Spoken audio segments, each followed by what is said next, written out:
Ito, dahil po sa lockdown nga, wala akong magawa. Naisipan ko na to i-prepare yung aking mga taniman para sa susunod na season. Kaya, ito.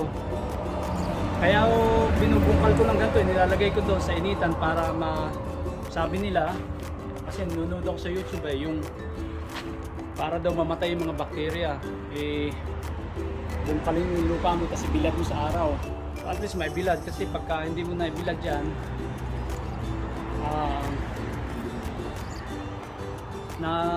nakikita ko rin kasi doon sa mga nakaraang kong tanim, parang nagkakaroon sila ng sakit. So the best, cultivate mo tapos ibilad mo sa araw para mamatay yung mga bakterya sa mga fungi, yung mga fungus sa tanim. Mas tayo na sundan ng kagandaan natin, hindi gano'n tangin yun lang sa mga napakat aral. Hindi naman tawag mo tikat na sanang ba? Aral-aral lang, sabi nga nila, mag-aral. So,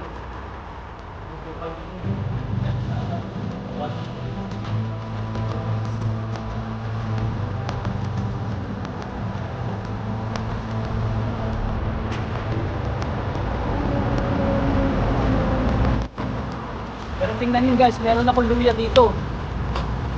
So ready to harvest na ito kasi natuyo na yung mga dahon niya. Ganun pala luya, yan So inaantay ko lang na sa summer para maganda yung luya, matigas, hindi madaling mabulok. So ganun pala ang luya, parang kwantin guys, parang anong tawag dito, yung patatas, yung potato. Pagka yung natuyo na yung dahon, and that's it, ready to harvest na yon. Ayan meron pa dito hindi ko naman, saka ako nabubungkalin. So last year pa to yan makikita nyo luya na yan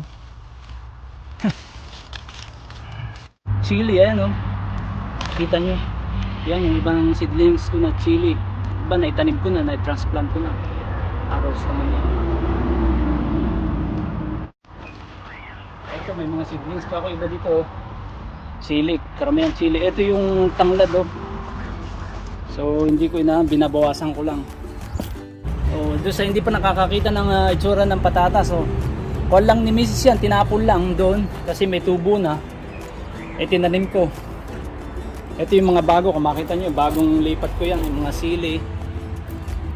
Last week ko pa ito naayos yung mga flat itong chili, dati ng chili yan. May tanim ako dito, lemon ito, seed dito, buto ito. May mga rose naman ako doon sa gilid. May iba namamatay na, yung iba nabubuhay. Mahirap magbuhay ng rose Ayan may bunga pa.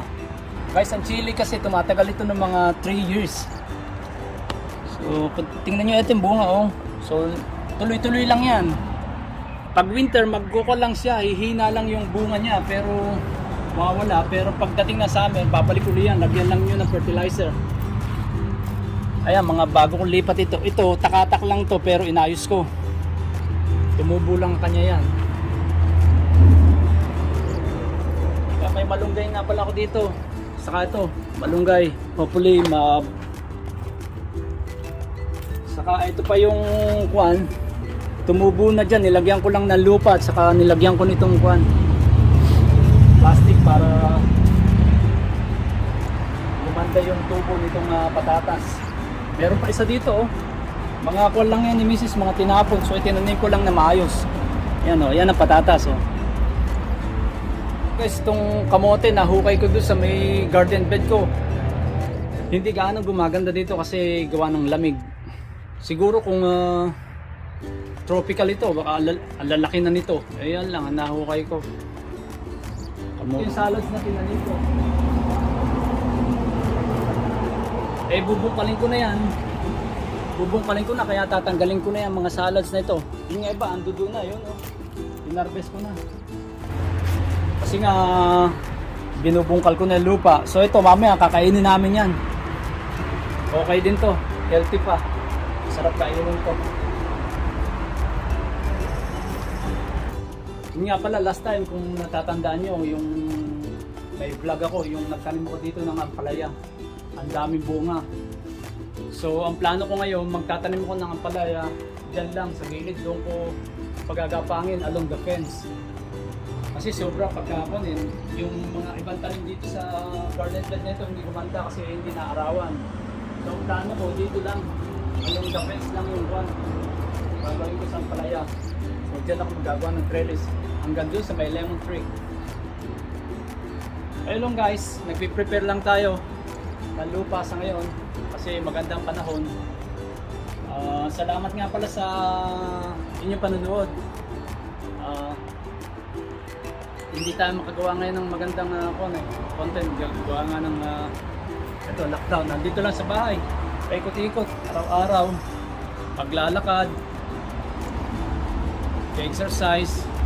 Pupunta siya para bumili ng pagkain. Lang, hindi makatrabaho. Hopefully, maging okay na lahat.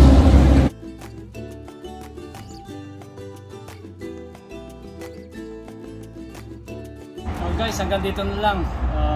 Ito, nakakaingat pala magbukal ng lupa. Wala na yatang ensayo. Kung nga lang pala sa mga kaibigan natin dyan, advice ko lang kung meron kayong konting mga backyard, konting lupa, subukan nyo magtanim. Sayang yung space, saka malaking tulong. Yun nga iba sa urban farming, nagkukuhan lang sila sa mga plastic lang, pero umaani sila ng maganda. So yun lang advice ko guys, kung meron kayo konting space, subukan yung tamnan. Yun lang po, maraming salamat lahat. Thanks for watching, see you, bye bye.